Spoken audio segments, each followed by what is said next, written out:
Yo, MotoGP fans, welcome back to another episode of MotoGP 24 Road to MotoGP. We're heading for Portimao in Portugal to resume our Moto3 championship, our very first season. I see a rainy practice session, so we will skip that one. Yeah, it seems fine like this. So we maybe have a rainy race. See you back at the qualifying results. As we take a look at the final results of the second Moto3 qualifying session, that's the end of our broadcast for today, and we look forward to seeing you tomorrow. At Portimao, everything's... So we had pole position here in Portimao. We had a fast lap. We have 10 red lights. We rev the engine up and we are on the way with a pretty decent start, but look at Colin Fire, our fellow Dutchman, who had a much better start, and Piqueras takes the lead with an excellent start from him. We head into turn 1, turn 2, and it's already elbows out heading into the turn 3. Oh, bit of a wheelie here, and Suzuki is through. We have a lot of ground to make up. But I thought we had a decent start, but it was a pretty bad one. We take the inside line of Suzuki and reclaim P5 for now with our rival in front of us. But there comes Suzuki again on the inside. Have to be careful here in turn 7 as we head into turn 8. And we are right behind Colin Fire. Piqueras surprisingly leading the race. Oh, go a bit wide into turn 11.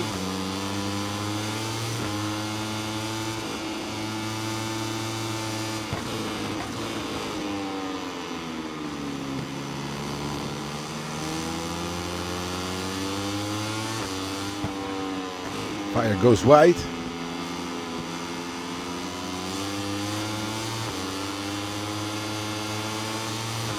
Their pace seems to be much stronger in the first lap. Maybe we can turn it up a notch and catch them for the battle for the lead. We have to try to finish in front of Colin Fire, and I want to win here, or at least have a podium here in Portimao. But it's a track I struggle a lot on. Moto3 it's much better, but in the MotoGP and the Moto2 it's a very hard track to master.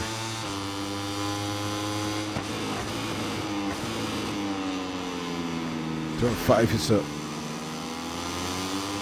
example of a corner which is very hard to master. Go easily wide as Suzuki takes a brilliant move, but we have the inside line and we reclaim P5 again. So we are in a battle with Suzuki as we are trying to close the gap with the front runners, where their pace seems to be too strong for us. Go wide again into turn 11. Very wide. We are losing time to the others.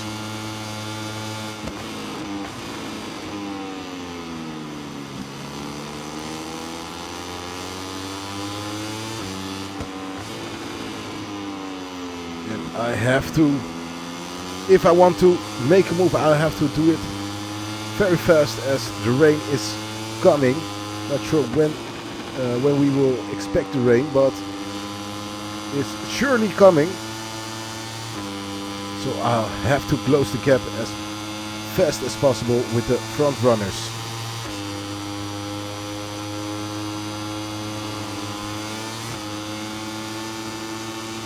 Like I said, the rain is coming and the rain is here. So now it's The track is getting damp, getting slippery, and I'll have to be careful not to crash out, but that means the others have to be careful as well. But Piqueras is in a whole another league. Look at his fastest lap, 1:52.9, while our fastest lap is a 1:53.0. So he's faster by 1/10 of a second at least.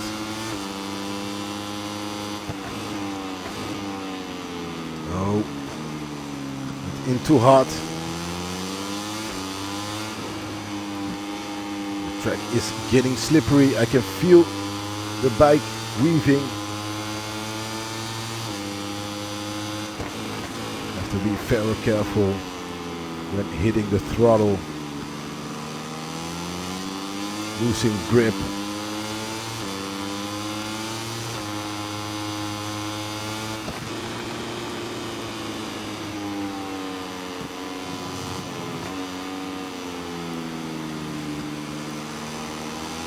Whoa.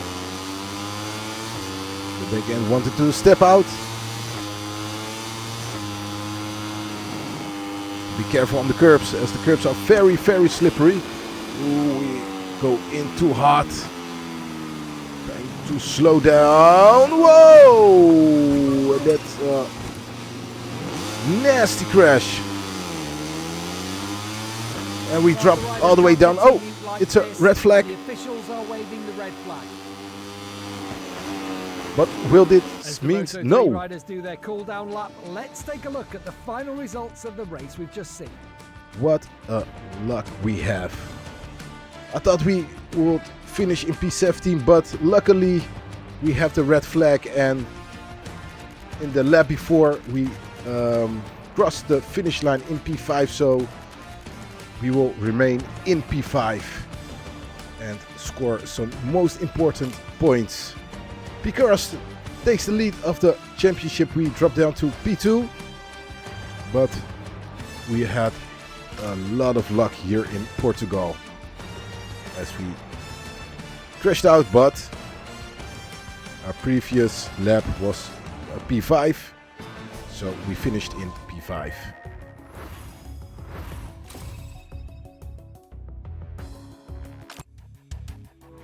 So that was Portimao, Portugal, and now it's time to head over to COTA, Circuit of the Americas, the Red Bull Grand Prix of the Americas. Another track I struggled a lot in the past. Haven't done it on the Moto3 in a while, so not sure what to expect here. Everything seems to be fine except the first practice session. See you back at the qualifying results. Let's take a look at the final results of the first Moto3 class qualifying session. You can see the names of the 4 riders who just gained access to Q2 on the screen. So we gained access to Q2 through Take a look Q1. at the final results of the second Moto3 qualifying session. That's the end of our broadcast for today, and we look forward to seeing you tomorrow. And in Q2 we finished in P5. Qualifier, our fellow Dutchman, takes the pole position. Let's head out for the race. 10 red lights, we rev the engine up, and we are ready for some COTA action, and we are on the way. We have another sluggish start. Really have to work on my race starts. Not sure how to execute it perfectly. And we go a bit wide into turn 1. We hit, I think it was Piqueras. But as of now we are in P4 with Fire right B in front of us. And we take a mostly daring move to overtake him. Now we have Alonso right behind us and Fire as well. And our teammate Daniel Holgado in front of us in P2. Ortela leads the race here in COTA. in the opening lap.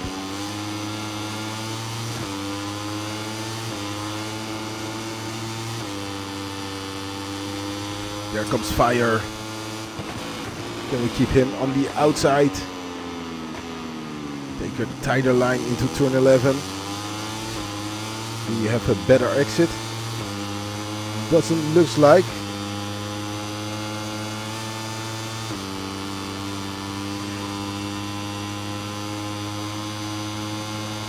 Fire right behind us. Heartbreaking into turn 12. Oh, Holgado is down. Holgado crashed into turn 12. There goes our teammate. And he's out of the race. What a pity. He was doing a great job, but couldn't keep it on the track. And he slid out of P2. But that elevates us to the second position here in the race, with Ortola leading, who seems to have a very strong pace.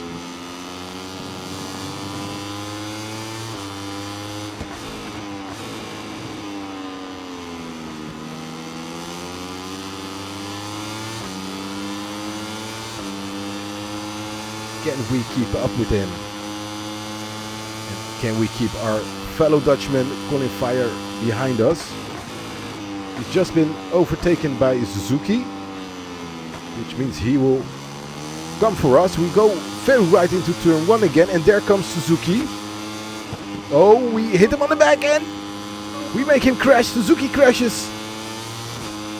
And it was clearly our fault. Not sure what the stewards will do.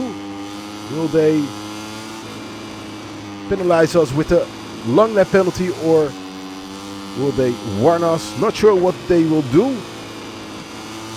Haven't seen any notification yet.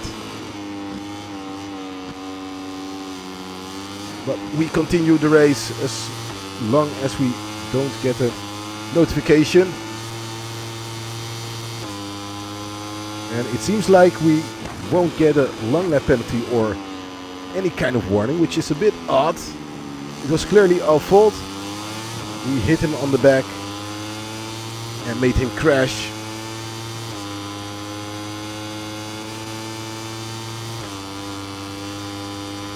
But nevertheless, we focus on the race. We are still in P2 behind Ortola. And his pace is very, very strong.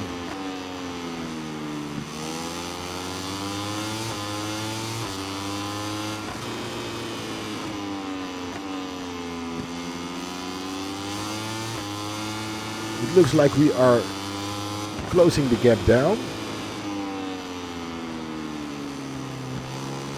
But we go wide in turn 15.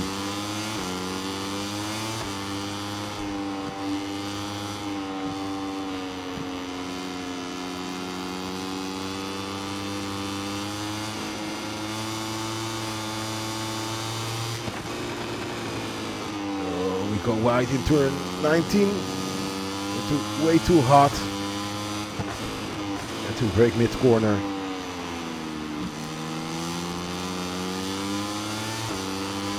Ortola is pulling away. We're making too many mistakes, too many errors, and Fire is closing the gap to us. It's a much better entry into turn 1. Oh, there comes Fire. It was a dangerous move on the inside.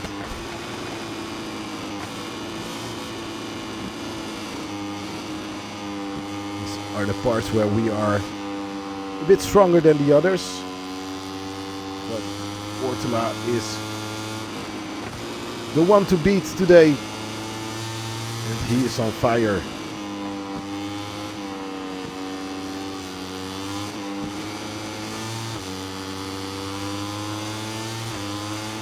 Speaking of Fire, Colin Fire is still behind of us. And we can expect him to make a move anytime soon. because he's keeping up with our pace as we are trying to keep up with the pace Ortula has. I think I made a mistake with my front tire choice, as my medium front tire is getting cold. There comes Fire. Does he has the inside line? No, not yet. We go wide into turn 13, which now Fire is through. Now we go into turn 15. We take the inside line. What a great move that was. But can he? No, I want to say can he rebound, but he doesn't have the rebound. He doesn't have the counter attack, and we hang on to P2 at the moment as we close down the penultimate lap and we head into the final lap of the race.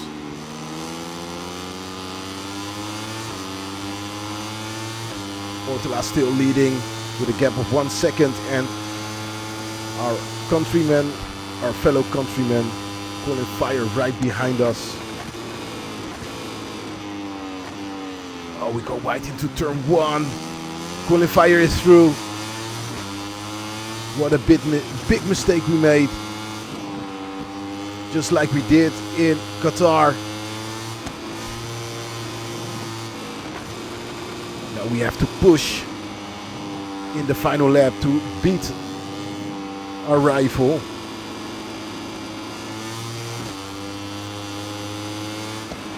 The pace just isn't there, making too many errors. No, and the curbs won't help as well. That's a corner cut, our very first track limit warning. And Fire is pulling away from us.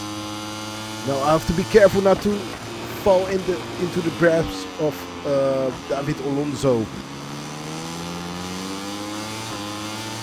who is only 5/10 behind us, which has to be enough as long as I won't make any error.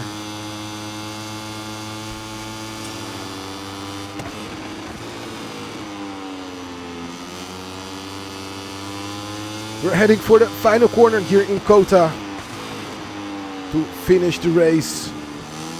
We finished the podium with a 3rd position.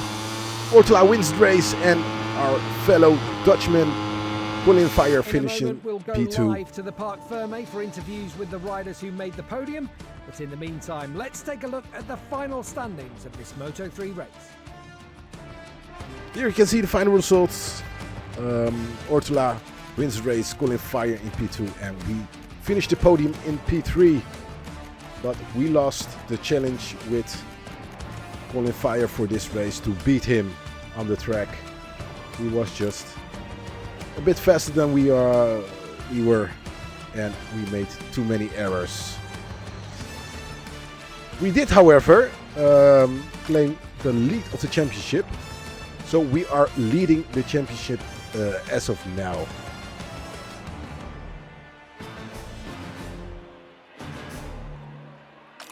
Here we are in Parc Fermé. The camera's showing us the 3rd place rider. Perhaps he was hoping for a win today, but a podium finish is always something to be proud of. But this Moto3 season has everything to become one of the most thrilling Moto3 season I have had in my last couple of years in playing MotoGP. The battle with Colin Fire is on and has begun as we are battling it out on the track.